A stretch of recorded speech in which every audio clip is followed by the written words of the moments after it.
the roles of husband and wife, like all of these things you need to bring up almost like right at the beginning, because these are like foundational values that they just need to align in order for this whole thing having a chance, because otherwise you're just not walking the same walk. I feel like there's a weird contradiction right now with women.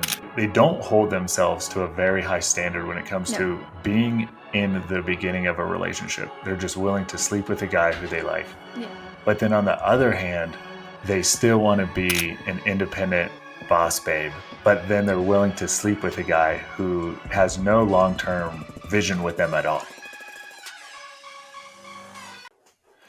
So Carina, I wanted to thank you for jumping on the podcast today. And I wanted to jump right into a question for you on what is it that that a woman looks for in a man when she's truly in her feminine form?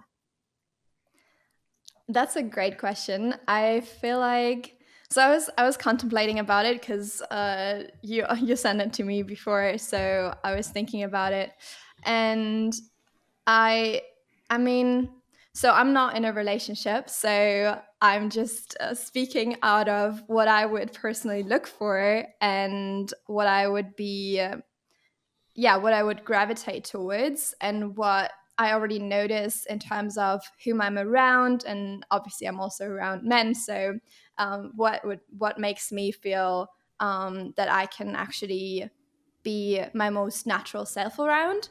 And I think, well, one of the first things that came to my mind, but that's just me and my faith, is that obviously he needs to love Jesus, because that just is the foundation of everything. Because if he doesn't have that, it can create unsafety. And that just brings me to that second point of safety. I think the more safe a man can make a woman feel, the more she can actually relax and be in her feminine, and just be herself, and be in like a more like softer state around him, and just know that she's taken care of and that she's cared for.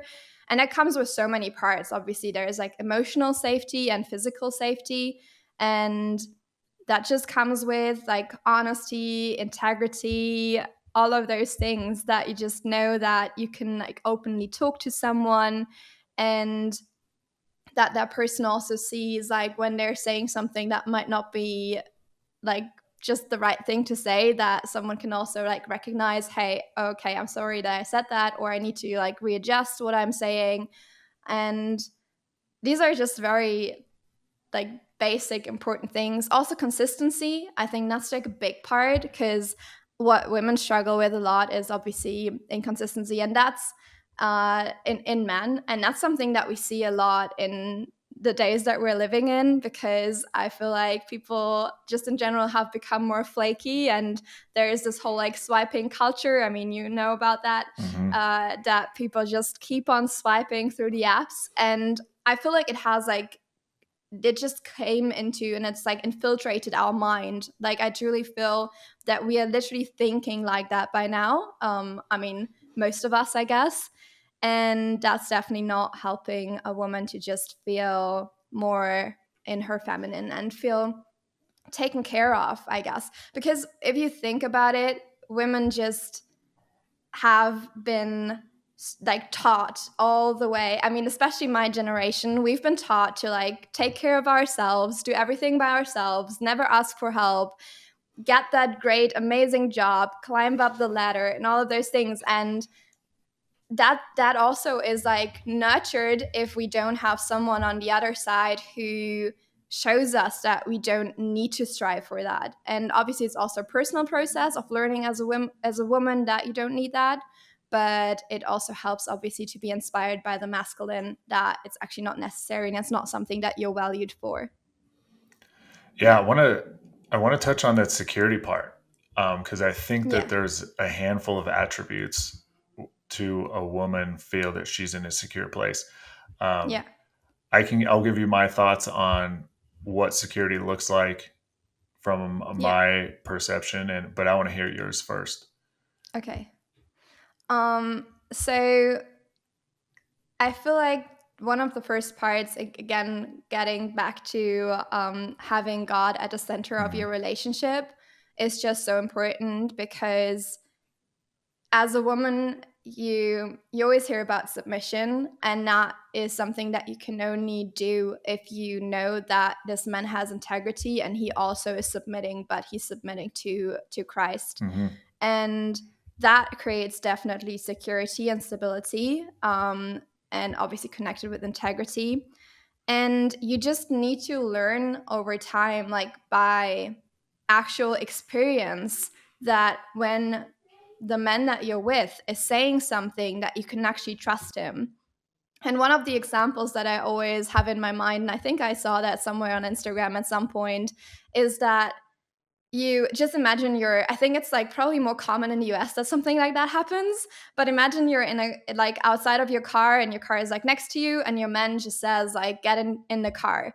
And you just want to like have built this foundation of trust, so that, when your man says something and he gives you sort of a command in this case, that that you can trust him, because right now he might is protecting you from something that you don't know about in this instance.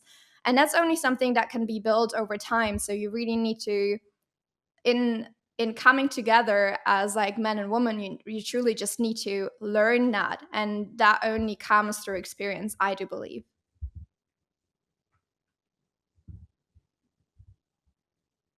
Oh, I can't hear you. I don't know why. Sorry. Oh no. To your point of being a woman being submissive to her husband, I often bring up the point, it's a man who is worth submitting to. It's not just, I guess, any relationship, because No. when it comes to that safety and security aspect that you're speaking of, I mean, there's, at least here in America, there's the safety and security of finances. There's a physical safety and security. There's the safety and security knowing that her husband is going to be faithful, because like love how you bring up the biblical aspects, because there's just a higher likelihood that if someone is truly a Christian, not just a Sunday Christian, as we like to say here in the United States, but someone who's truly in the faith, that they are far less likely to commit adultery, because they are being held accountable by their relationship with God, with Jesus. So there's a definitely multi-facet in that security that allows that woman to be ingrained in her feminine form. I mean, you need to, that's such great points. Like, you need to see that someone obviously either has like a job figured out, or they're, I mean, even if they wouldn't have, you would need to see that they're currently figuring that out. Like, you cannot, I feel like personally, I couldn't be with someone who doesn't know where their path is going to lead them. I think then, for me personally, at where I'm at, that person would just not be the person that I could be with. Someone else could maybe deal with that.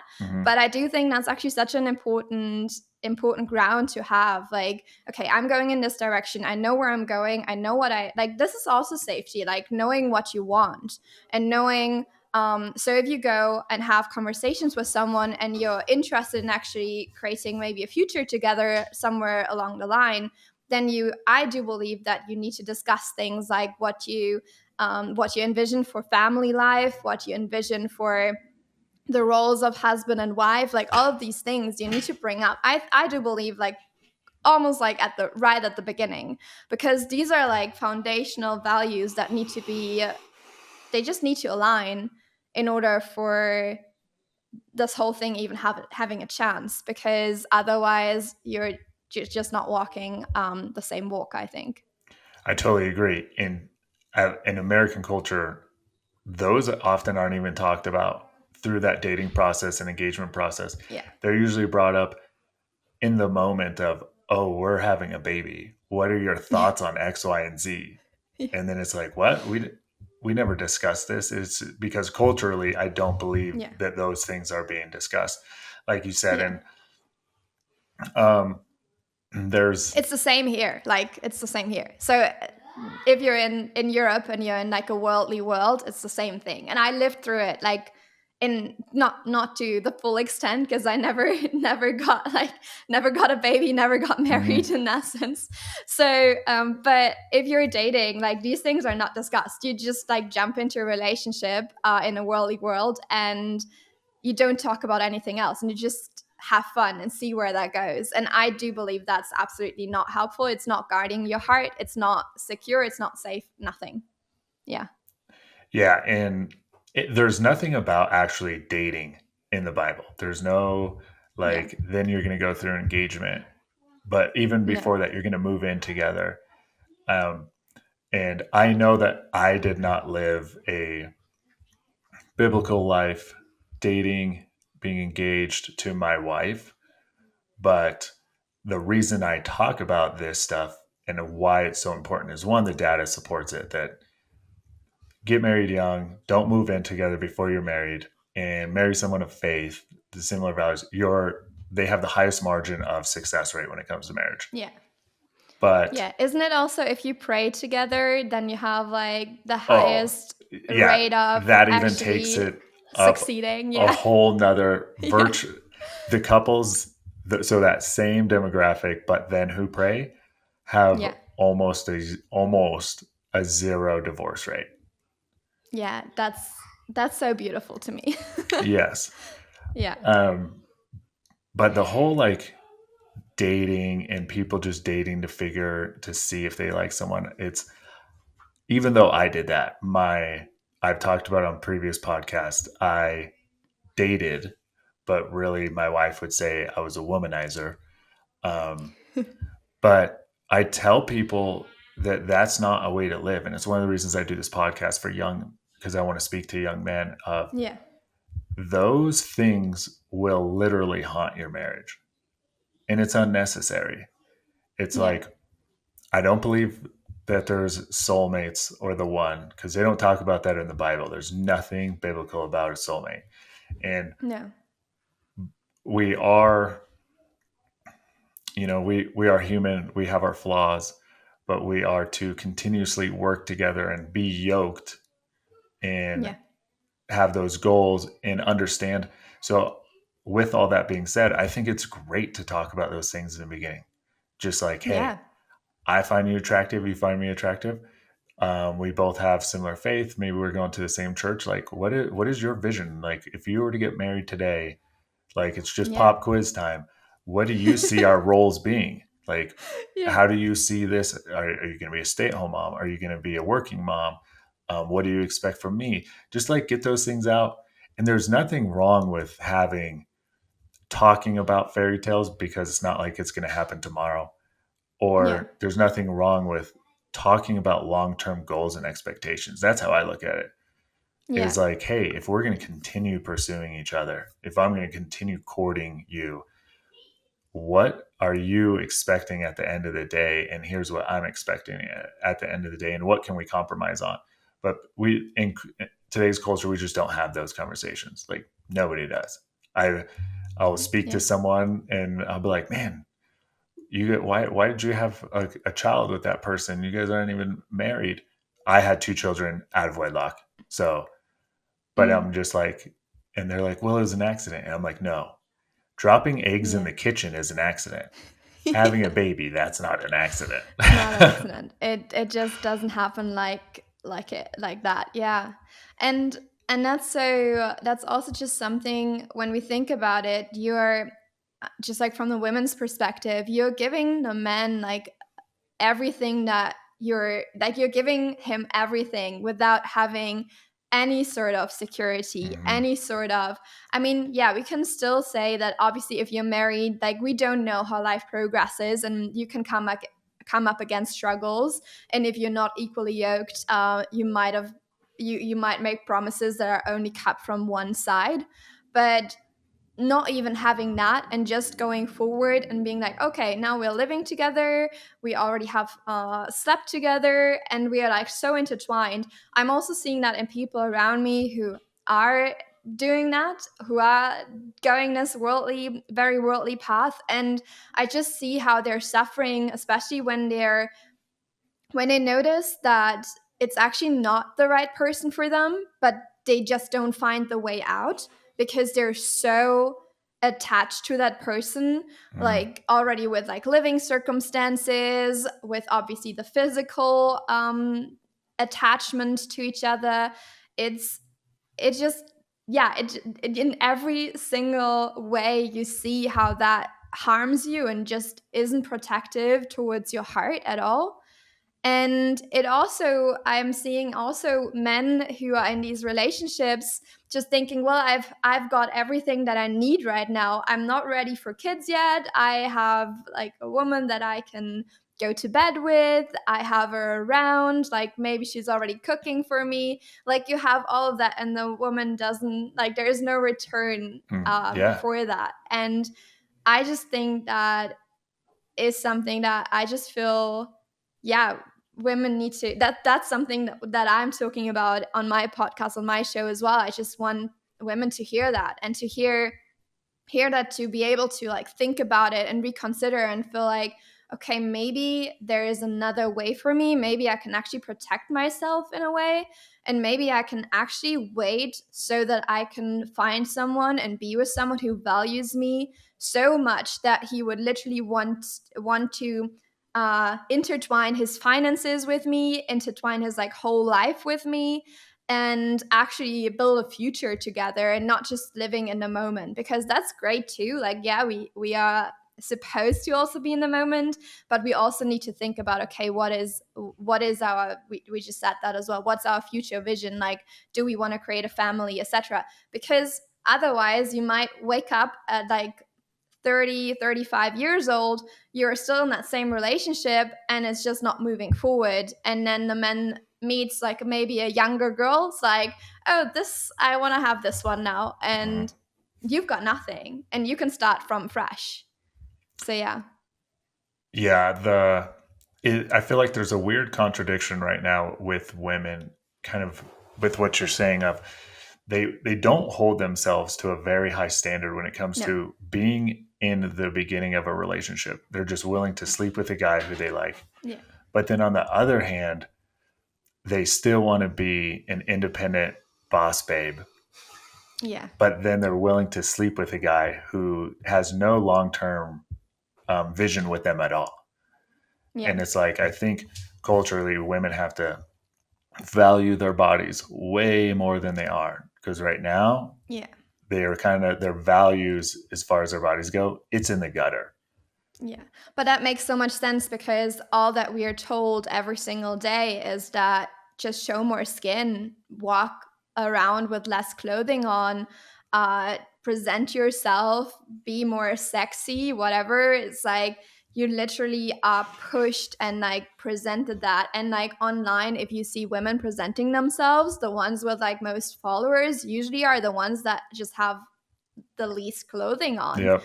And that's just something that I see, especially here in Portugal, where we have warm weather and we have the beach close by. Like you can see everything. Like it's, and that obviously is like something that really changes something in your psychology, because you just get more and more okay with presenting yourself that way and letting yourself be touched and all those things, just because you think that is something that you ought to do because it's just a norm. Yeah, the one of the things that was so attractive to my wife. So when I say I have two kids out of wedlock, it's with my wife, both of them. We've Yeah. been together for a really long time, but we actually met at the beach. And Yeah. but she had a like beach cover thing, like this linen cover thing on the whole time. And I didn't think anything of it. But once I actually got to know her, she's like extremely modest. She's not Yeah. someone who is showing cleavage. She's not someone who posts pictures of her half naked physique on social media. And I think because of how conservative she was, I was Yeah. like, I like this girl. Like Yeah. just how conservative she was. She Yeah. wasn't like inebriated at the beach, even though her friends were. Um, but and I tell guys that I'm like, hey, if you find a conservative girl, you need to wife her up because they don't come around very often. Yeah. And it's like there's very few good girls. And I've had someone say, no, no, there's lots. And it's like, no, no, no, no. When you actually think about it, there's very few. And this isn't a knock on women themselves, it's a knock on the cultural trap that they've Yeah. fallen for. They've been lied to. And Yeah. so I'm always telling young men, it's like, dude, if you find a good one, just lock it up. Just marry her. Yeah. Also, in the other way around, that we as women often, well, we think that we are more liked, like that's societal thinking. The thought of we are more liked the more we show. But then every time I'm having a conversation with a man, it's like what you said. It's the absolute No, opposite. So it's if a man is truly serious with like wanting to be with a woman and like sees a future, it's usually when they see someone who's more modest, mhm. uh, and wears more clothing actually than like the average girl, like no matter where they are, if they're in a club, if they're at the beach and they see just someone that is just more, yeah, has more clothing on, literally, that that just makes a huge difference. So it's the more you're like that, the more attractive you actually can become to a man. So it's actually like such a twisted way of thinking that we think that we need to unclothe ourselves in order to be liked. Well, yeah, because it's the instant gratification when they're Yeah. unclothed and getting that attention. It's instant. Yeah. There's no long game. Yeah. No real man or a gentleman has any Yeah. interest in that girl long term. They just Yeah. don't. Even when I was, you could say, in my womanizing phase, I had no interest in the easy girls at all. They were a turnoff. I was just like, no, because what if I end up really liking or falling in love with a girl like I did with my wife? It's like, Yeah. I just had no interest in the girls who presented themselves to be easy, Yeah. ever. And no, none of the guys who I associate with, they too, they didn't marry that girl who presented herself in those ways. I just don't see Yeah. what there is to gain for them besides that instant gratification, the instant attention. Yeah. Isn't it also like, that's just how I imagine it. Like for a man, you would want to be like receive a gift in a certain way, Hmm. and you're the only one who's able to unpack that. That's like something so much more beautiful to, instead of receiving something that's like already unwrapped and there is like I mean, this is so true. I do believe that. It's like, because then you're this man who, like, your wife is seen by everyone, like, fully. And I mean, if I were a man, I think I wouldn't want that. No, So it's just, no, it just doesn't make sense. no, it is a gift, and she is Yeah. supposed to be sacred. Yeah. Um, and yeah, it is that. And again, it's, I don't want to blame the women because it is men who, it is their lack of self-control, it is their lack of discipline that is paying for these things like OnlyFans, paying and Yeah. following these women who are using their bodies for attention. So, it's a lack of leadership based on the men, and then society that allows these women to just fall into a lose-lose situation time and time again. Yeah. Yeah, I mean, the more men are not stepping up and not being present, the more women are trying to compensate for that. And so I think there's definitely a huge correlation with that. And I also do believe that men have actually like, they even have more influence than women have on men, Yeah, because they can truly like inspire women to, because of feeling safe, to actually not like having to hold up that facade and trying to be that boss babe, working in like the highest craziest job, just because they feel like, well, I need to provide everything. And I think the other way around is even like less influence, because a woman is not really like, just energetically and who she is, if she would be trying to dictate how a man is supposed to step up, she would like naturally even step into a more masculine energy to yeah, even do that. So yeah, I do think men definitely have there's a calling right now. I mean, I'm not like, as a woman, I'm not the person who's going to push that, but I do see that there, between men, I see that there is a conversation going on, and that's why I Yeah. love having also men on my podcast to just have that conversation, and see how men are standing up for actually, yeah, being more present and raising their kids also in a different way, Hmm. raise their girls, their daughters in just in a way that they feel more valued, and that they have a healthy relationship to their father, so that they know they don't need to, like, yeah, go into the to those lengths in order to be liked, but they can actually feel the security and knowing, hey, I can be myself, and I don't need to, like, push in order to be deserving of someone who's actually valuing me for who I am. Yeah. The men have men. We are often the cause of problems, but we're also the solution.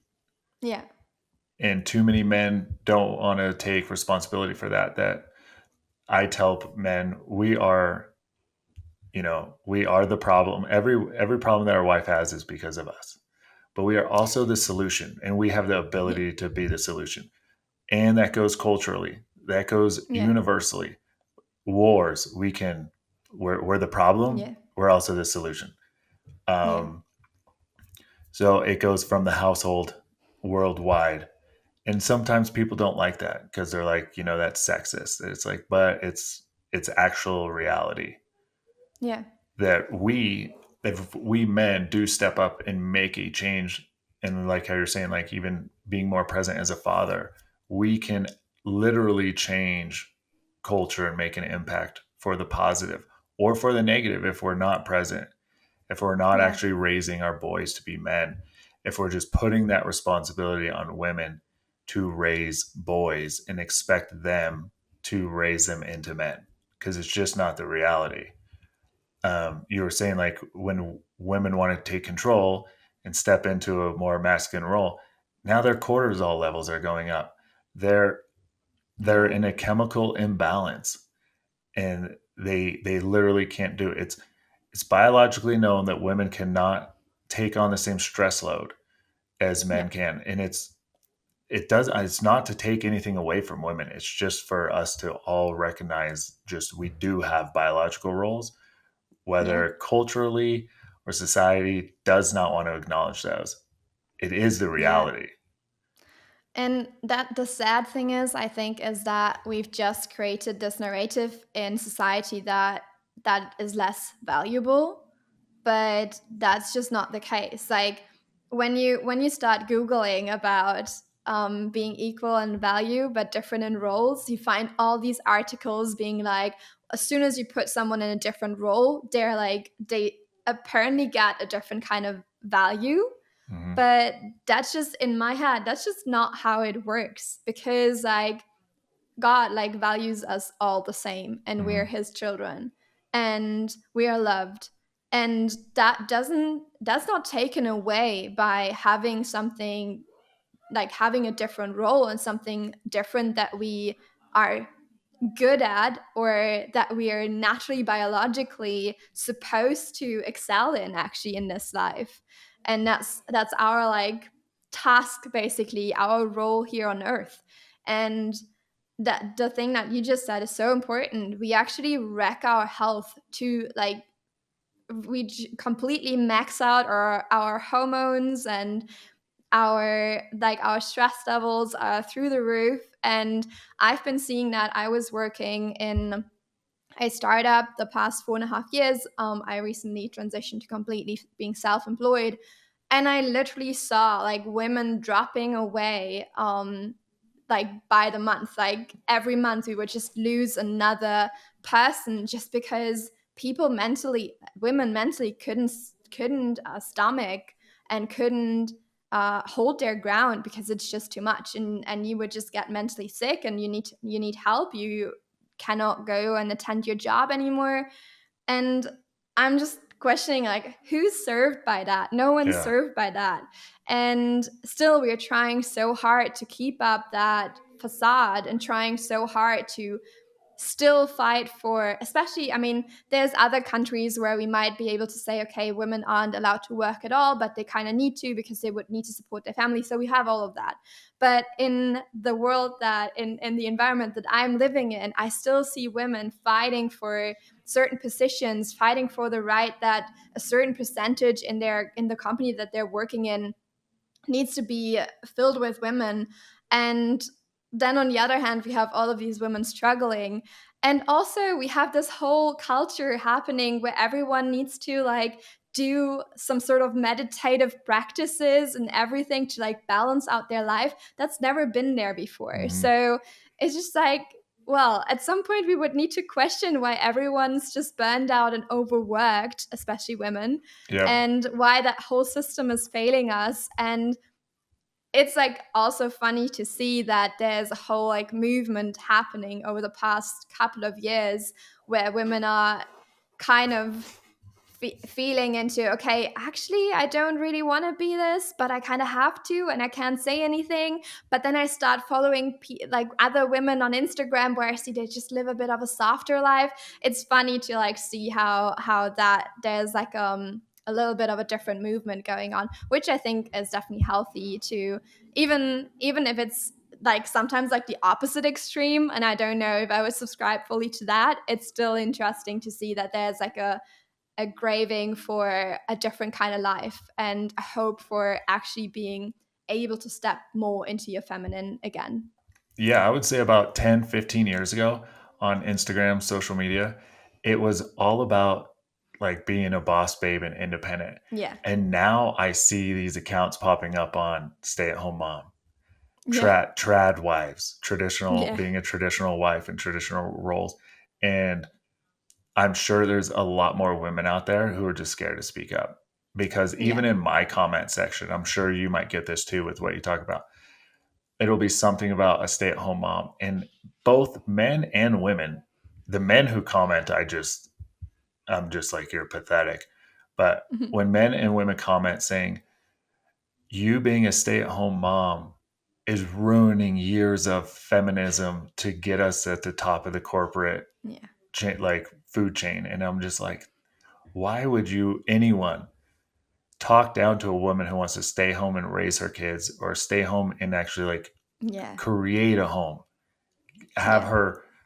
her biological role of like literally nesting and creating like the perfect home, taking a house and just making it into that home. And like it's so my wife used to think like when she was pregnant, like, well, I gotta still have a job. And we didn't live together until she got pregnant, and then we moved in. And I was like, no, you're not working. No, you're not working. I was like beating her over the head. That, and then there just became this moment in her where she's like, I can't work. Like I have to be with my Yeah. baby. And she hasn't gone back to work since. But Yeah. it is, and even she, when people, we'd be at social events and they'd be like, oh, what do you do, to my wife? She would just be like, so should I even tell them I'm a stay at home mom? Because Yeah. they might judge me. Like and I'm like the opposite. I'm like, I'm a guy who just, I don't care. So it's like, Yeah. man, my wife's stay home mom. Like, go good for her, huh? And like, I've Yeah. just never been that person who's cared. Yeah. Um, But that's a true thing. Like it's truly become a thing over the past, I guess it's probably like already 10 years or something, that this is like the main response that you see in like, yeah, comment sections, but also just naturally when you talk to someone, it's always like, but don't you want to keep a job? Or at least you would need to have a side hustle. Like mhm. it is, I mean, I'm all for, and I do feel like that myself. I'm a creative person. I'm sure I would always want to be like, I don't know, at least be a bit creative Yeah, and do something that I'm passionate about. But that's just who I am, and it's something that I've, even while I was working a different kind of job, I would do something on the side that's just like filling my cup. And so I'm like all here for that. But this whole like you need to do something and you need to hustle and you need to be like keep on providing for yourself to some extent, it's just, I just, yeah, it's, but I understand where it's coming from. I mean, just thinking about the generation that I was growing up in, I barely know anyone on the parent front who's still married. So basically, most of the women that I was surrounded by have actually parents who aren't together anymore, where the mom eventually had to get back and get a job again. And obviously then the mothers were like, girl, and this happened to me too. I was always told, Carina, just keep on working, like stay in your job, do something great, you need to be self-sustained, like because you could be left any moment. But I was just talking about this recently. It's just such a bad start to go into all of this, because you're literally calculating that this is going to happen to you. And what I what I always respond with is, I'm already so highly educated that even if that would happen to me, I could still find a solution if that is necessary. And I don't want to be thinking about that and being like, oh, I have to like keep up and have my own thing because that would happen at one point, because then I don't even need to try, right? Then I don't even need to uh, wish for being a mom and wish for a husband that would actually allow me to be a woman literally next to him. Then I could just, I don't know, skip all of that and try to force myself to work for forever and ever. Yeah, well, I want to dive deep into this because this was the second topic I wanted to talk about is that Hmm. I see a lot of people talking on social media about telling women not to be a stay-at-home mom, not to take a traditional role. Protect, they're using these words like protect yourself, don't lose time in the workforce, and have your own bank account, your own money. And Yeah, personally, I think that's very toxic. You kind of insinuated like it's not a very good start to a relationship yeah, that you just mentioned, I don't know, just 30 seconds ago. And I think it is a terrible way to go into any marriage. I'm going to keep my job just in case we get divorced. So yeah, then I have an income. I'm going to save my own money in a bank account just in case. When you have all these safety nets, mm, subconsciously you're prepared to leave him at any time, yeah, and vice versa. It's why I tell people don't move in before you're married, because there's yeah, a huge probability that it just eases your divorce. Because while you were just boyfriend and girlfriend, it's like, oh, we can just break up anytime. You get married, you yeah, still have that subconscious mindset. And so when these women are being told keep your job, have your own savings account with your own money as a safety net, it's like I just think that's dangerous. One, it's like you're not even committing. It's like you're keeping a foot out. You're leaning in, but you have one foot out. You know, yeah. I just I want to hear your thoughts on, and let's dive more into this. So yeah, I mean, yeah, that's the thing. You're having one foot out for sure. And you I mean, the thing is, that's again like how we just see it societally. It's if we actually think about it in terms of, okay, two people come together and they're actually sharing a bank account, you would even be, if you would think that far, you would even be legally protected to some extent. And uh, if that whole thing fails, but you don't even want to think about that. That's not how you get into a marriage, because the thing is, and so this makes a huge difference. If you are getting married as just two worldly people and you do not have the Lord, I would say, like, maybe prepare yourself. I don't know. Mhm. Because the thing is, you don't have the same kind of commitment. There's no you don't have the triangle thing that the Lord is in the midst of you too, and you both have him as the first person the first entity basically to stand up to, basically. And to, yeah, just you need him in order for a marriage to work. Because if you don't have that, everyone just does and things and values whatever they value. Yeah. And then you go and you marry someone and you say like, well, till death does part us or something like that, and you don't even believe in what you're saying.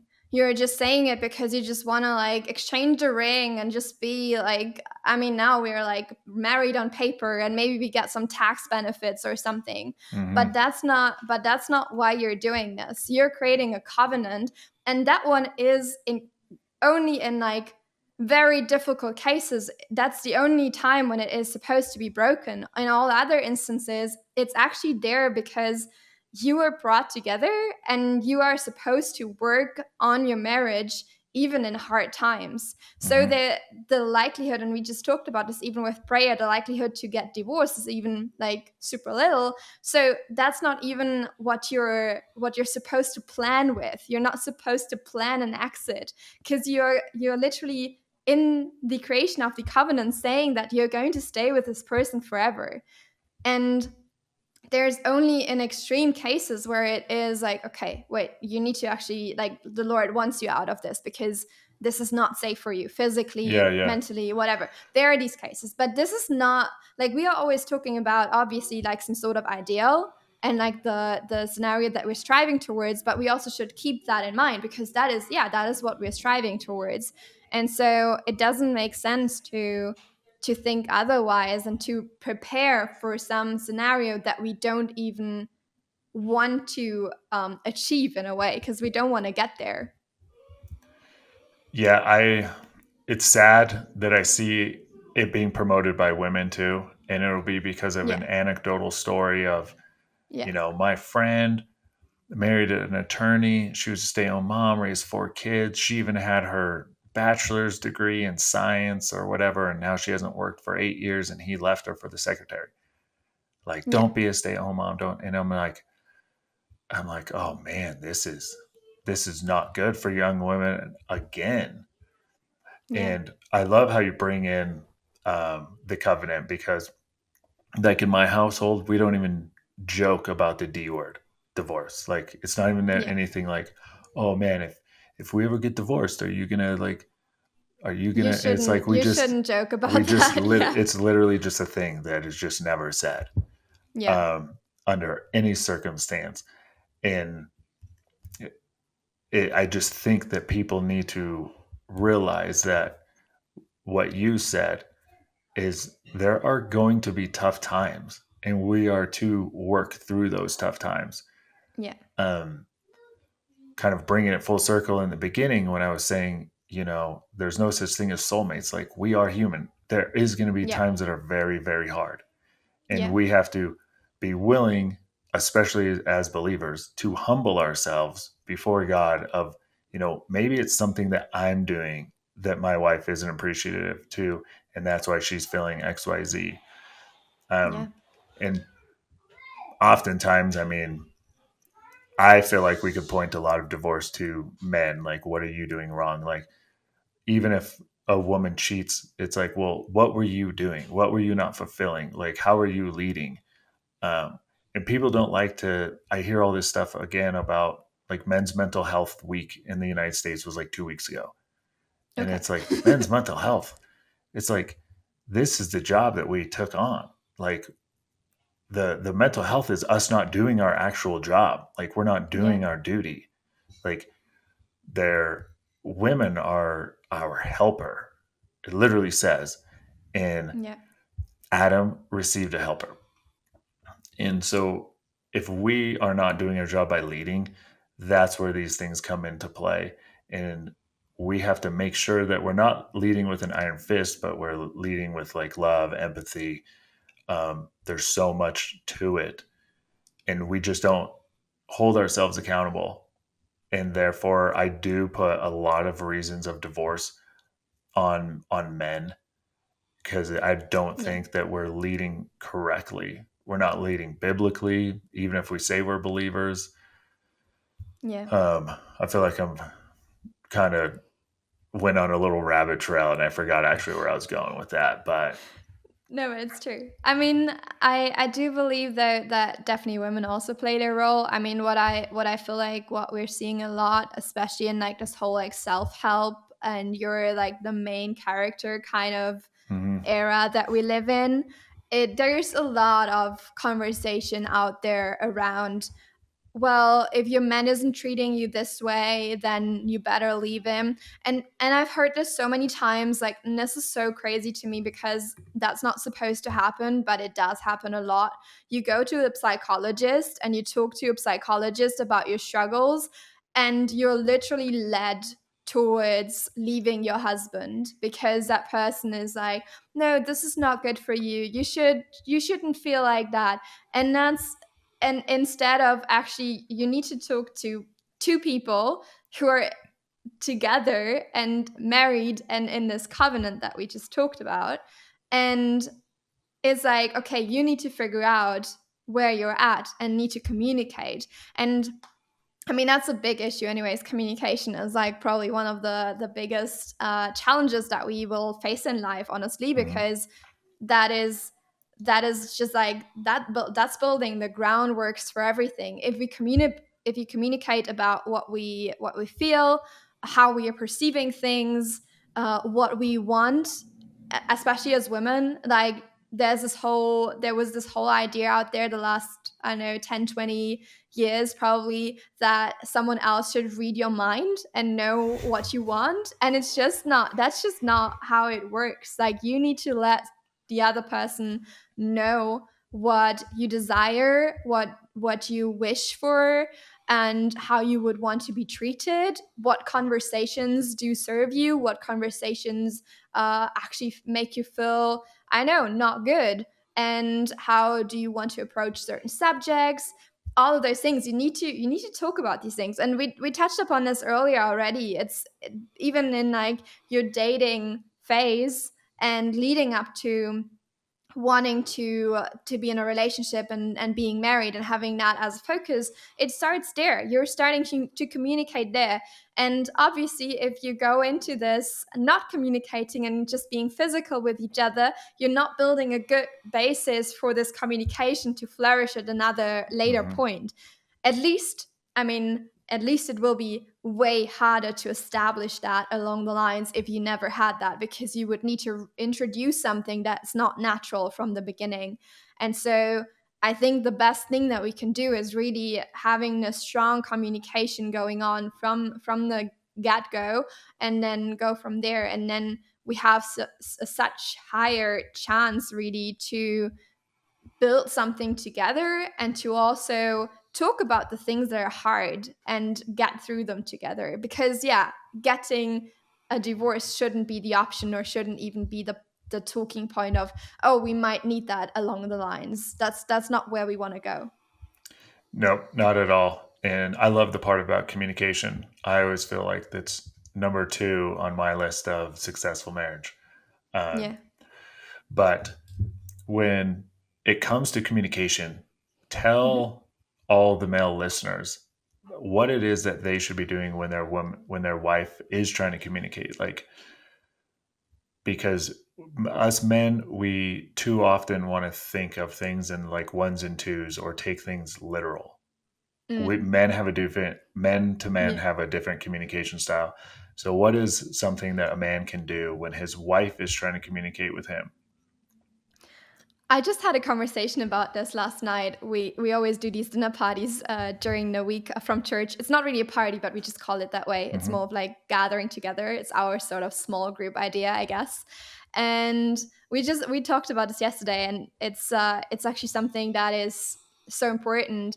The fact, for example, that usually men think that they need to fix everything, and a woman doesn't always want to have everything fixed for Hmm. them. So basically, that's like, I feel like that's like communication 101, is if a woman just wants to be listened to sometimes. And I think having a listening ear and being able to really hear her out and whatever is going on is so important. And then something great that I would suggest. I mean, I don't know if every woman would like that, but the women I talk to seem to all agree with that. Is that as a man, but also as a woman, like both could do that. Is like asking, do you actually want me to solve that for you, or give you advice on that, or do you want me to just listen? Like literally communicating about that. And you could also obviously establish a sort of ground rule and be like, okay, and if you do not tell me to fix it, I'm not gonna respond in terms of fixing it. So I'm just gonna listen. So you could establish that as like, okay, this is where we're at. But you could also scenario to scenario be like, okay, what do you want me? How do you want me to respond? And I actually think that is super helpful and so important, because otherwise you'll just dissatisfy each other, because then the man is trying to, I don't know, get at it, work at it, try to solve it, and the woman's just like, I don't want to hear that, and Mhm. you're all of a sudden you're like in a situation where you don't need to be, because you just can communicate about it and make sure that that doesn't even come up. I think that's something super important, and just in general the listening part, and also in communication, the consistency, like align your communication with your actions. Like, don't say anything that you're not living up to, and that you're not able to live up to as well. I think these are just really important basics that are super super helpful. And some like basic communication skills, like listen fully before you even, like, I mean, this is something that you need to practice, and it doesn't always work, and our human minds just play tricks on us.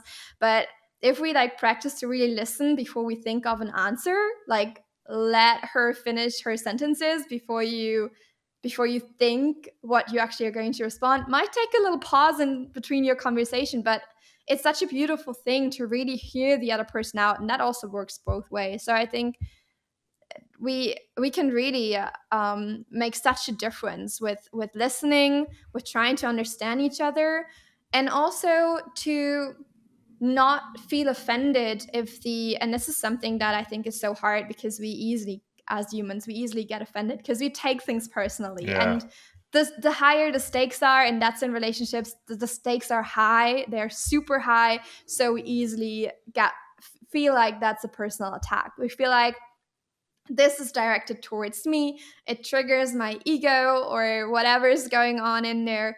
And but it's so helpful to actually be able to say, hey, I'm sorry, or hey, I didn't mean it this way, or I'm noticing that you're upset, and I didn't want to leave the conversation like that, or I didn't want this to be the end of the conversation. And yeah, and then I think it depends from like couple to couple, but sometimes it helps to resolve something after like cooling off, and just like giving something a bit of time before you actually get back to it and try to like talk about it maybe even more rationally.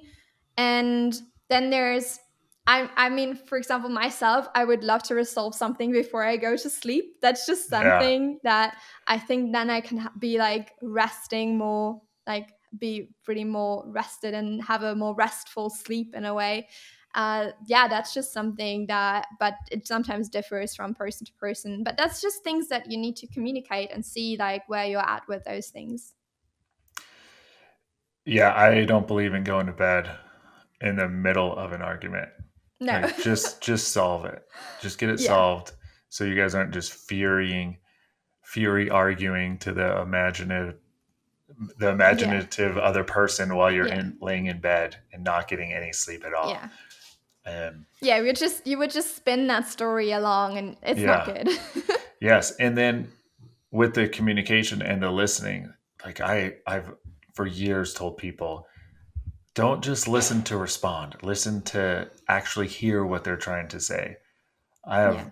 coaching clients that I'll be coaching them on something, and then they'll immediately interrupt because they think they know what I'm going to say or this, and I'm just like, oh my gosh, you're not even listening. I had this yesterday, and it's just interruption after, and it's like you're not even listening. You're Yeah. not. So we should just like, I'm going to Yeah, let I you mean, get it all out, and then this we'll start applies over. to this applies to like everything. This Hmm. applies to business. This applies to having all sorts of conversations with your friends, and it doesn't only apply to married couples or people in dating relationships. Yeah, and there are definitely times where we're going to have to be, especially us men, be humble in the way we approach um, an argument with, or if our spouse is upset. Because I know me personally, my wife would get upset. She would leave the room, and I would be like, Mm. "Oh, it's over." And it was clearly not. And then she No. would come back and I'd be like, oh, I thought it was, I'm over it. But she was not. And it's like we have to know that after being with someone for so long, they're not just gonna most likely change their approach. So Yeah. it's like if me and my wife were to get in an argument today and she were to leave the room, she may say she doesn't want to finish talking about it, but she does. And so I have to go and talk to her, finish it, resolve it. If I don't, and I'm like, but you said you didn't want to talk about it, she will say, after how many years have we been together? You know, that's not what I mean. Yeah. So my point is, men, we have to catch on to what it is that they want, even if they might say, I don't want to talk about it right now. And it's like, but my wife always wants me to continue to talk to her about it. And she's been telling me Yeah. that for 13 years. Yeah, I mean that's a tricky thing, right? Because if Hmm. it's in the situation and you literally get, and I think women can also work on that to actually be like Yeah. say what they actually feel like, and not be the one who's like, well, I'm just gonna say it's resolved because like that's what you want to hear. Hmm. But I mean, it's so hard because it's definitely something that as women I feel like we just tend to not wanting to be in a conflict.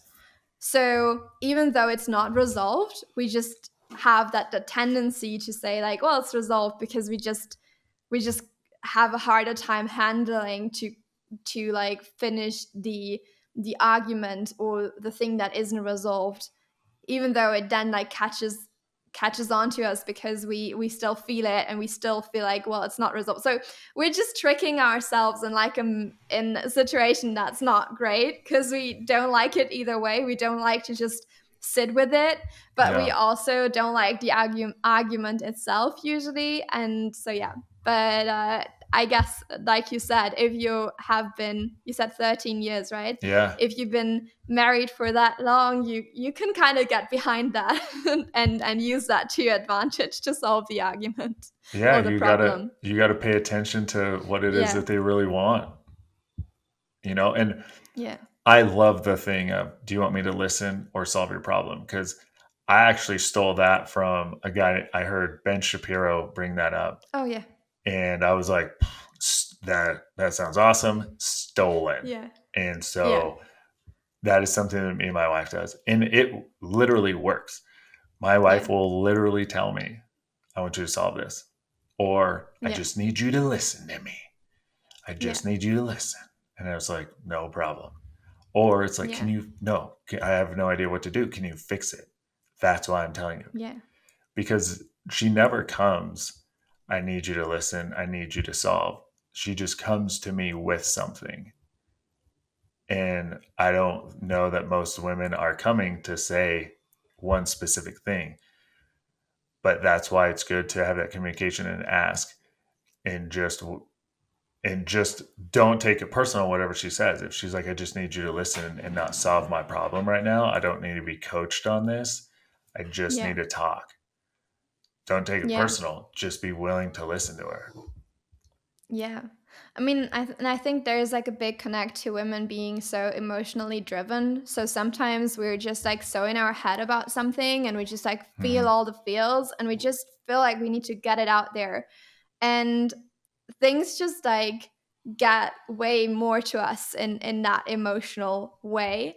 And it just helps to talk about them. And it doesn't, and it could even be just by saying it out loud that it just starts to resolve itself. And so it need like there's not always a need for hearing, oh, this is how you should think about it, or this is what you should do, or this is, or maybe just sit there and like we don't want to and like think about it, write it out, whatever. We don't usually like look for that coaching advice of this is how you Hmm. should do it because it already helps to just get it out there. Because what I feel always is that, especially because I'm like so obviously emotionally driven, and a lot of things can like get tangled up when I talk about them. The weight is already lifted, and if there's something that truly needs I need someone to help me resolve, then I would either need to say that, or obviously having this kind of conversation of like, do you want me to help you with that, or do you just want me to hear you out? And that just helps. It just gives you a good ground for a good communication. Is there anything else that you think a man should do when it comes to communicating with his wife?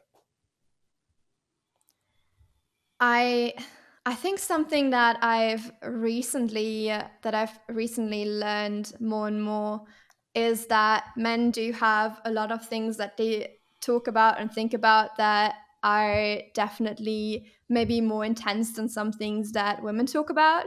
So I do believe that sometimes between men and women, there's like some sort of nuance needed of what do I communicate and how much of it. And it doesn't mean that you're withholding anything, but it just means that some things need to be like fat in like bite-sized pieces. So Mm-hmm. because I just feel like as a woman, I just have a more tender heart and things just get to me differently. And still I would want to be informed about certain things, but sometimes it just needs to have you just need to be very, I mean, very, yeah, attentive on okay, how much can I communicate something and in what way. And it doesn't mean to be like I'm only touching you with like gloves and just I'm just like being super gentle, but it's just there are some communications that just need some nuance and knowing whom you're talking to. You're not talking to your boys, you're talking to the girl that you're dating or the wife that you've married, and there's just a difference in that. Can you give an example for all those guys who are listening who are just one step away from being an ape? I'm just thinking, so I don't know, maybe you've talked about some like thing that's going on in the world and that's like very dark, and you've just learned about this and you've been going on about this with your guy friends the whole time, and it's just something that you're super interested in, and you've you've just went deep into it, and sometimes the woman isn't the right person to share all of that with her like right away. Mm-hmm. Maybe you can start being like, hey, have you heard about this? And it kind of looks like that. And then just see if she wants to hear more about this or if she has like some sort of resistance to it yet. Because I think there's just also, I just noticed that when I talk to other women, we just process things differently and we talk about things differently in a way lighter, like it's a way lighter conversation. It doesn't mean that we brush over it, we just get the information in like a different rhythm in a way. And so I don't know if I can explain this better than that, Yeah. because it would need to be I don't have a specific thing right now that I could say, but yeah. No, I know what you're talking about because there was a few months ago a friend of ours who's an Israeli citizen. My Hmm. wife was like, "Hey, what were you guys talking about?" And it's like, "Well, you don't want to know." And she was Yeah. like, "Really?" And I was like, "Yeah, you just don't want to know." And she was like, "Okay." Because if I told Yeah. her, it could have just been something that just it was just way too much that she never needed to hear because it has no application to our day to day life. We're not Yeah. going to Israel right now, etc. So keeping that toxic information that's unnecessary out of her mind was is just when I tell her like you don't need to know. There's no use. Yeah. She That's has a got good to the way. point Yeah. where she respects like okay, like we we know what's going on in Israel since last October, and she's like, so I don't need any graphic images about what Yeah. you guys might have talked about that is not Yeah. good for our psyche. Yeah.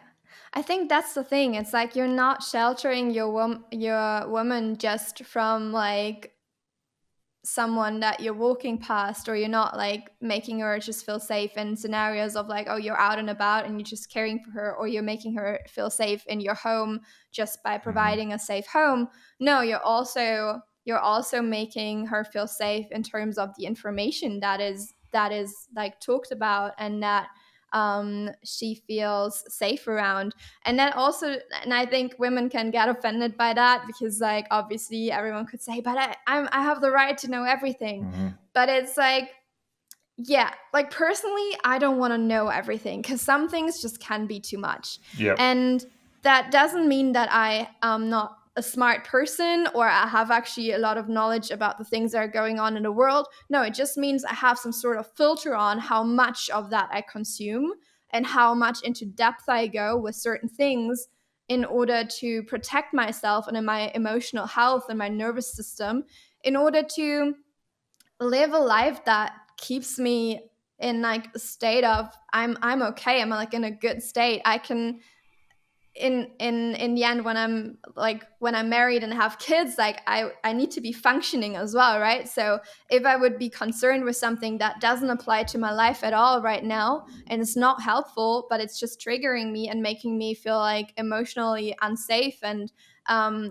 just yeah, just doesn't help me at all, then I cannot even like be the best person I am in the tasks that I'm currently fulfilling, be that like creative tasks that I'm doing, or be that like taking care of the children or whatever. It just isn't helpful, and it doesn't mean it's like all sorts of people. I mean, this is for men and women alike. Most of the time, it's probably more women, but it's even with the news. Like, I'm not going to sit there and consume all the news this world has to offer because I know it would just freak me out. And Mm-hmm. that doesn't mean that I'm ignorant to it. Like, I still do know the main things that are going on, and I know that some things are important to know about, obviously, but it doesn't mean that I need to sit there every single day and look at those pictures that partially aren't even the real pictures from right now, because we all know that this is kind of like a magazine sort of, where they just pick out images that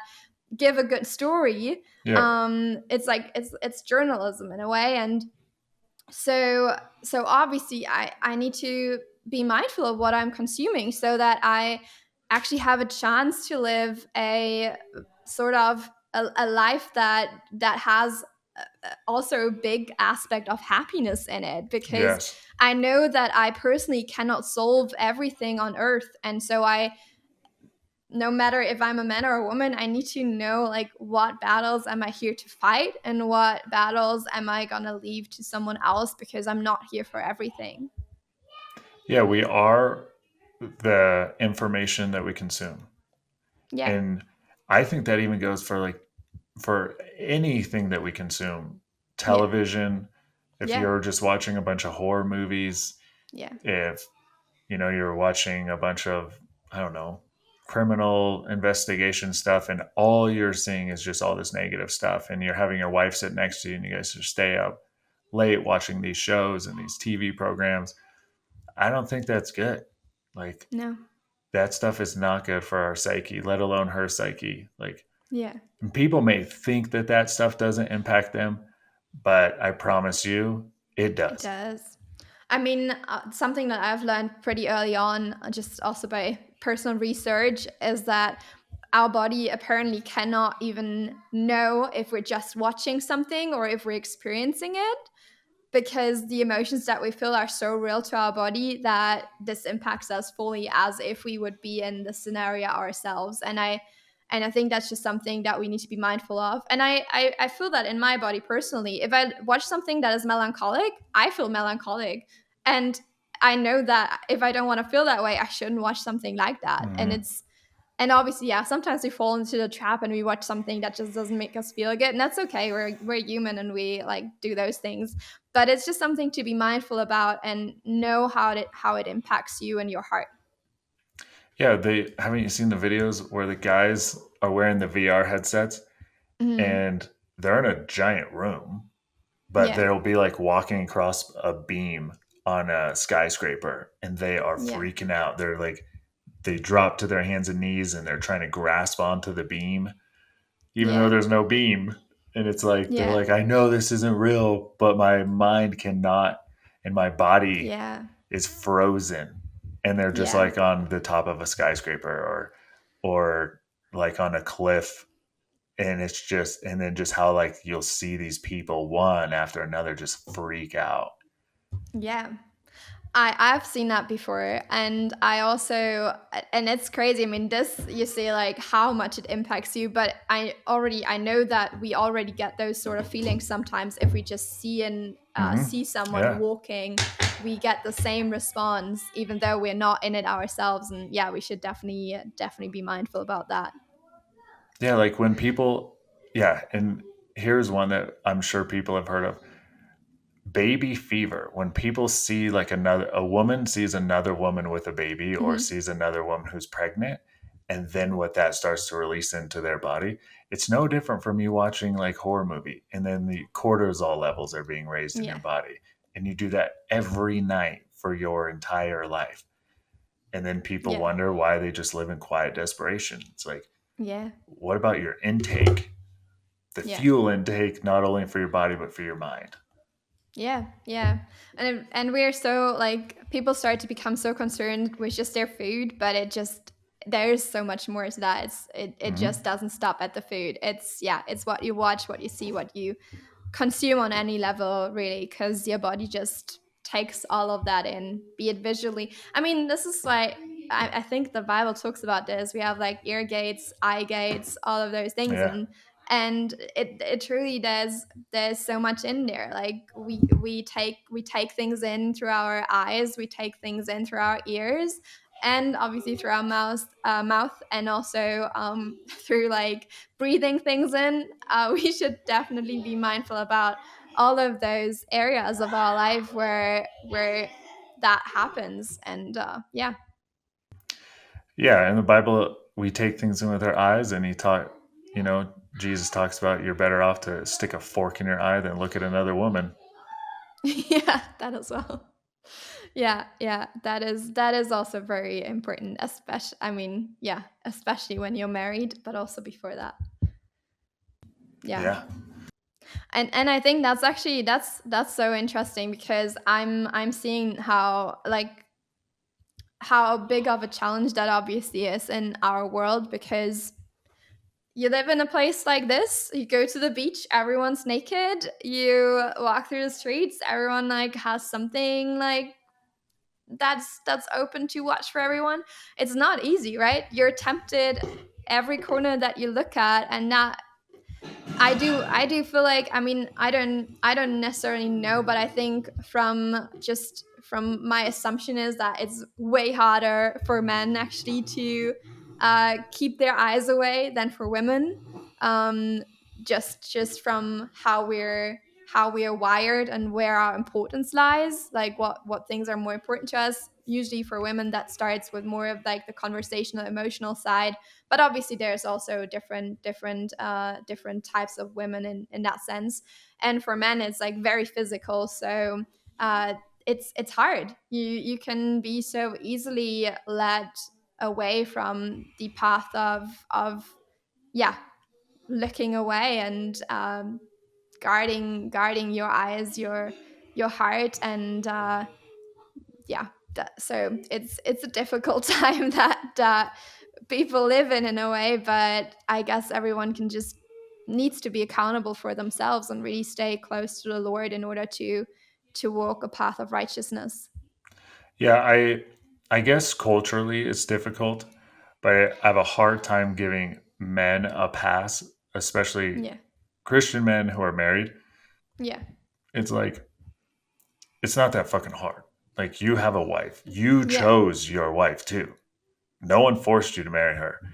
And for someone not to realize that she is the most beautiful person in that man's life, it's like, dude, it's not that hard. I made a video on your search page or your discovery page on Instagram, whatever it's called, um, tells us everything we know about you. And I did a screen recording on mine. It's like, look, there's no chicks on mine. And I'm like, just Yeah. scrolling through. There's not.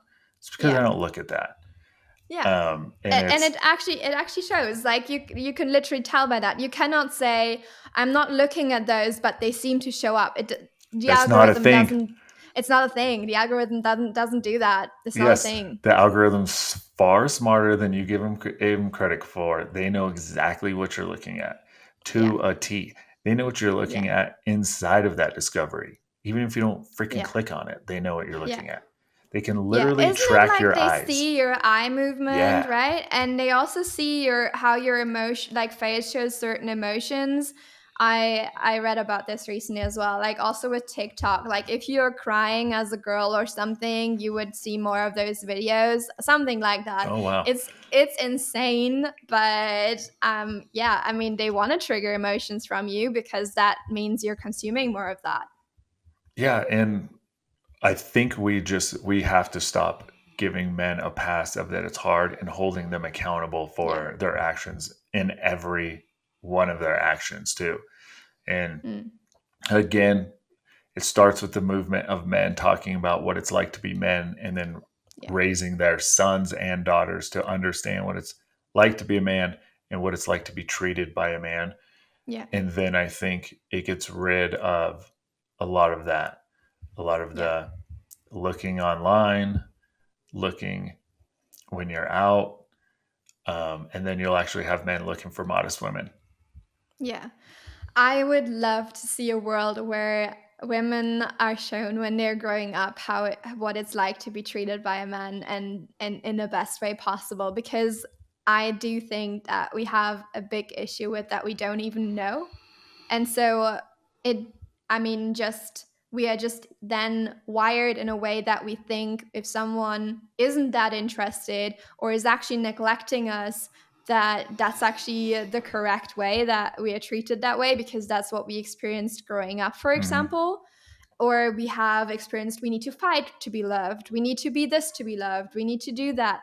And when a girl gets to experience growing up what is actually mean to be loved and how she actually is treated by a man who actually loves her in the best way possible, that's just gonna bring so much beauty to this world because that just gives you a blueprint of the relationship that you would naturally be getting into because you know, oh, this feels right, instead of having a different story that you go off of and think, oh, this seems to be like my parents lived that way, or this is how I experienced that, so this should be right.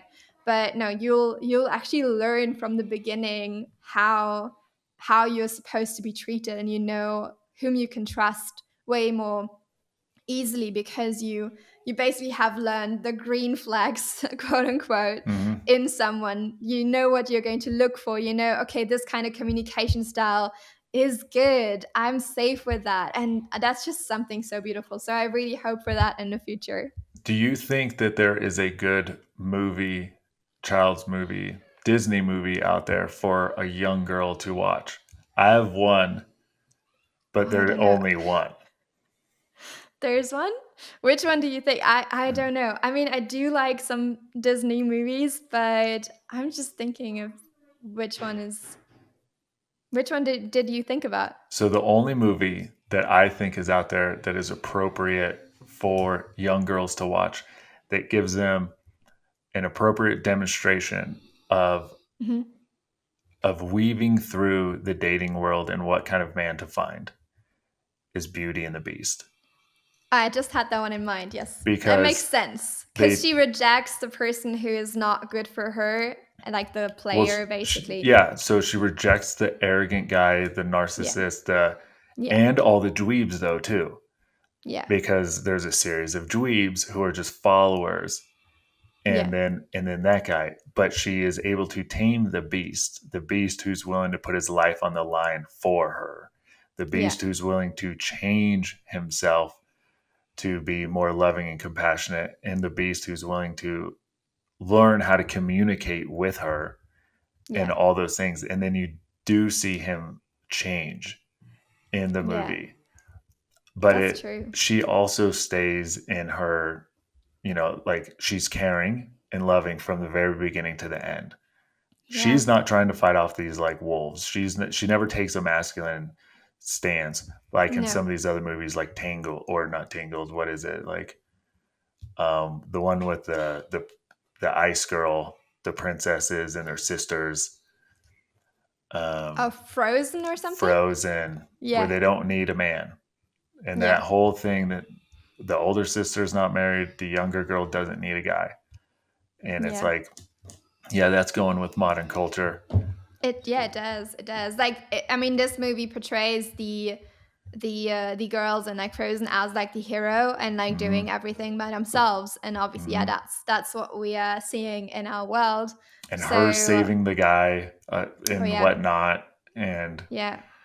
yeah, Yeah, but that's beautiful. That's so true with the Beauty and the Beast. It's truly a beautiful way of how this relationship develops, and it really applies to like in terms of if you think someone. I mean, it doesn't even need to be like the Beast, right? It's just more of some. If you think of someone just a bit more rough around the edges still, because never having been with a woman, hmm, and then just from like all those conversations, learning all these things that we just talked about, how do I behave around her? Like, what things am I communicating with her? How am I responding to her? And all of those beautiful things just developing because you are talking to a woman. And that's the thing as well. I do think a lot of those things can really only be learned while we're starting this communication between men and women as well, obviously in the most respectful way possible, and in a way that we do not overstep any boundaries whatsoever. yeah. I mean, anyone out there, if you have a daughter, that's the only Yeah. movie that's approved by me for your young daughter to watch.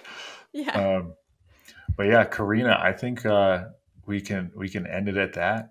I Yeah. think it was great to have you on, Yeah, it's a and pleasure. I hope the guests have a handful of takeaways from this. Yeah. No, I mean, just wanted to say it's so great that you're doing this, that you're having this kind of conversations, and that you're talking to younger men who are looking to live life differently than most of the world is currently living their life, and who are trying to be quote unquote better men, and trying to be loving towards women, loving towards their in their relationship, in their marriage, and just make a difference, and obviously also making a difference and raising a new generation, which is so important. Yeah. And tell us about your Instagram, your podcast, and anywhere else they can connect with you.